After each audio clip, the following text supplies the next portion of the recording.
Hey, what's up, guys? It's your boy Firefox. Welcome back to the channel. And for the purposes of the thumbnail and the title, we're going to be reading the information given to us directly from the source on this video. So you can feel free to read along. I'll put the link in the description so you can have a read for yourself and follow along the story, okay?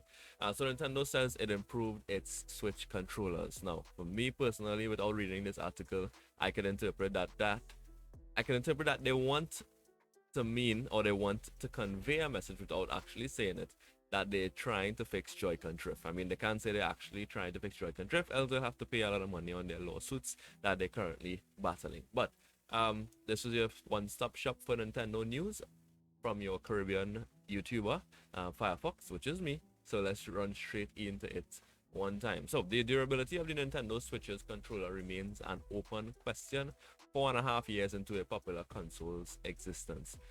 For those of you who want to know why I'm reading this out, there are people who on YouTube that actually can't see, so reading it out for them to hear is actually useful for them, and I will be tagging this video specifically for them as well. So don't be upset that I'm reading something straight from the website. As I said, the link is in the description. You can follow along for yourself.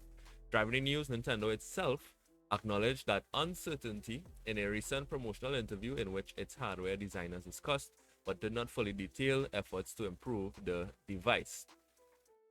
Why it matters. Widespread malfunctions with the Switch's Joy-Con controllers have led to multiple class action lawsuits in the past 2 years.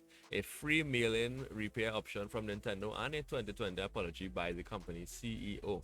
The core issue is the vexing tendency of the system's control sticks, usually the left one after months or years of use, to begin sending signals even when it isn't touched. Joy-Con drift, right? Nintendo, long known for making sturdy consoles that did not have such problems, had barely spoken about what it has done to address the Switch's issue. Details. On Thursday, Nintendo officials revealed that they have revised the test used to determine the reliability of their control sticks and have worked to improve durability of the components to pass the new test. This was a different message from Nintendo just a few weeks ago at a demo of the new OLED Switch or OLED Switch model in New York. A Nintendo official told Axios the controllers were unchanged. That is a few weeks ago. As we recall, last week the OLED Switch was released, so this had to be no time before the week before that, when persons were getting their hands on it before the official release date, that they told Axios that the controllers were unchanged. In the interview, the company says they meant that the functionality hasn't changed, so they try to clarify themselves by saying the functionality hasn't changed, but the the Joy-Con itself has been updated so that there's no Joy-Con drift, hopefully. Okay. Nintendo hardware official Toru Yamashita said the analog stick parts have continuously been improved since launch, between the first OG Switch, the revised Switch, and now the OLED Switch, and of course the Switch Lite, I guess. And we are still working on improvements. It's unclear what the newest changes entail. People who have opened up the Joy-Cons for the OLED model says the guts of the controller don't seem different. I specifically watched Nintendo Prime's teardown of the OLED Switch Joy-Cons and all. And wait, did he do the Joy-Cons? I know he did the Switch, the dock. I can't remember if he did the Joy-Cons, but I think I recalled watching him do the Joy-Cons. I could be wrong, it could be somebody else I watched, but the components were basically the same as the normal Joy-Con, right? Those observers have seen and photographed earlier revisions. One speculated the materials involved could have improved, but couldn't test it specifically between the lines. This is a sensitive topic for Nintendo, one in which it is repeatedly on the defensive side. The company has taken pains to avoid identifying a manufacturing problem, describing wear and tear as inevitable, like tires on a car. Yamashita even noted that the Switch's original controllers had cleared the same test used on Nintendo's prior console, the durable Wii U. A trio of Joy-Con drift class action lawsuits filed in 2019 to 2020 have all been sent to arbitration, with courts expecting updates by year's end. And IGN reported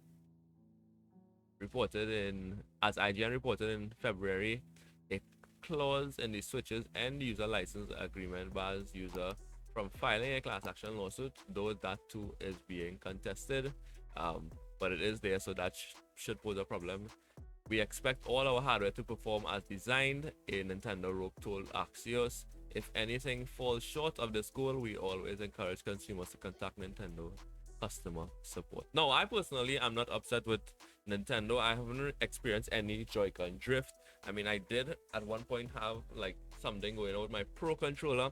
Of course, it's a Nintendo official product, so it could fall into the line of Nintendo not figuring out their Joy-Con stuff properly. But I actually opened my controller and cleaned it out, and apparently it was just some dust and probably food that was down in there. I can't remember, it was so long ago. So don't eat with your controllers, guys, or at least clean your hands, okay? But personally, I don't think Nintendo should be faulted, first of all, for Joy-Con drift. It's something that is unforeseen. I mean, they could come out and say that they made not an error, but they are willing. They did come out actually to say that they are willing to take back Joy-Cons and repair them for free once you live in a certain area, I think. But yeah, it's something that they didn't cause intentionally.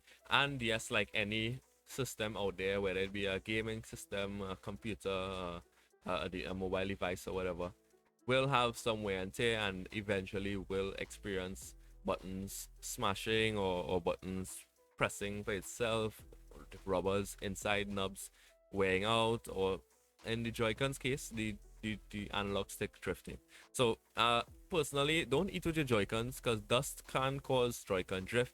I have seen a Joy-Con open before. I did not open mine specifically, but I have seen Joy-Cons open before, and there's usually dust in the areas around. Like, let me just show you my Joy-Con so that it's clear what I'm talking about. So this is the Joy-Con.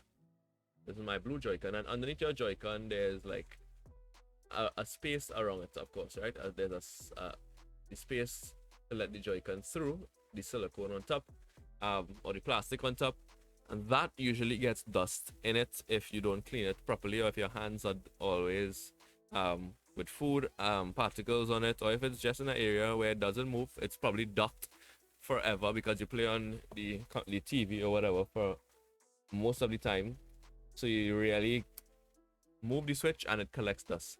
So yeah, just take care of your Joy-Cons, guys. I don't think it's a big issue. And if you want to get your Joy-Cons fixed or cleaned, you can always check out, if you live in my country, Trintendo, sorry. They do Joy-Con repairs very cheap. I think it's 150 TT, which is in US, like, what is it in US? I think it's like, is it 7? It's like 40 US maybe, if so much, or even 20 US. I think it's about, let's see, 10, 70, it's about 20 US actually to fix your Joy-Con. So it's not that much, right?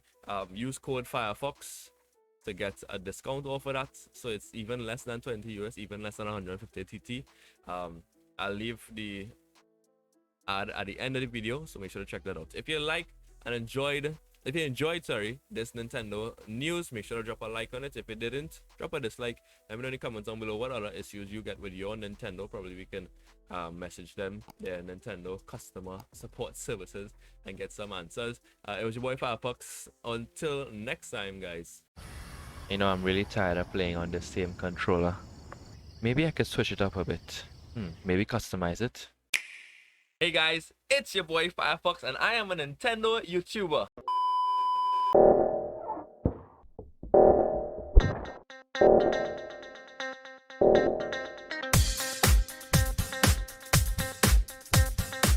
Alright guys, it's your boy Firefox, and I am from Trinidad and Tobago. If you've even heard about that country, then this video is for you. Ever saw those cool thumbsticks online for your Nintendo Switch, or probably a cool Nintendo case, and wondered, wow, I'm going to have to order this. And then how am I going to customize it? I have no idea how to customize my Switch. I may have to look at a YouTube video. Or maybe you're just looking for some affordable Nintendo accessories for your Switch, for yourself, or as a gift for someone else. Well, look no further than Trintendo. Yes, Trintendo is a Trinidad and Tobago based company that does replacements for Joy-Cons, sells accessories for your Nintendo Switch, and they can even customize your Switch for you.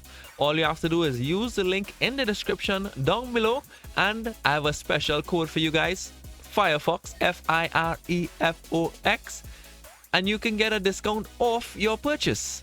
Make Trintendo your #1 stop in Trinidad and Tobago for everything Nintendo related. Don't forget to use that Firefox code at checkout.